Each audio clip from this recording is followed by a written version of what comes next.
Oh, this is gonna make me sound so bad. I hate. And in the first 10 minutes, I knew I was never going to see this person again.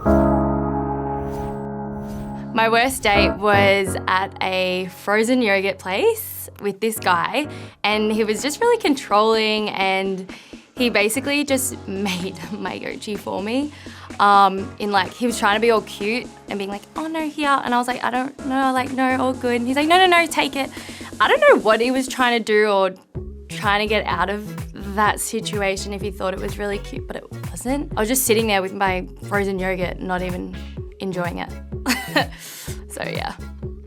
I went to a date and I just couldn't be going on a date, but I already committed to it and I don't like to flake and cancel plans last minute. Like, I really couldn't be bothered this day, so I rocked up to the place. She was already at the table and I saw her through the window. And I just kept walking forward and I just didn't go on the date. And I messaged her saying that my car broke down, sorry. In my head I did the right thing, but then I just couldn't be bothered. And it wasn't I'm not a guy to go on dates if I don't think it's gonna end in anything seriously. So I'm just gonna waste her time, waste my time. So I think I just made this decision on the spot and just kept walking straight towards time zone. No, I played the basketball game, the one that is, there's like a basketball Connect 4, so I think me and like a kid's mum were waiting around and we were just playing, so yeah, it's fun. It was actually a good date. It was a good date. I went out to dinner with a guy and all he spoke about was himself. And then after we had dinner, we got into the car, he drove right in front of a cemetery and he looked back at me and he's like, let's move to the back seat. Absolutely not. I said, look, I'm ready to go home, eh?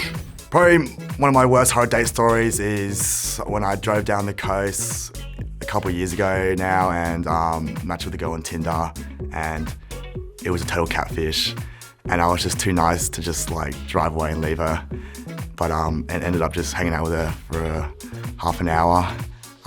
Went to McDonald's and then I dropped her home and then I drove off, an hour away and then realised that she left her phone in my car. So I think I'd drive back and see her again. So the worst date I've ever been on was this guy who completely catfished me. He was 4 inches shorter than his profile. He had the worst breath I've ever smelled in my life. And he painted his fingernails for 2 in the pink and 1 in the stink. So that was why I stopped using dating apps.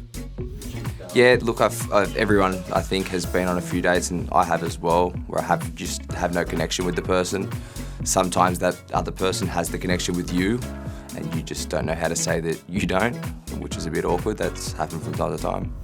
It was just so awkward and it was just weird, the stuff they were saying and how they were just acting. I was just like, nah, this is not it.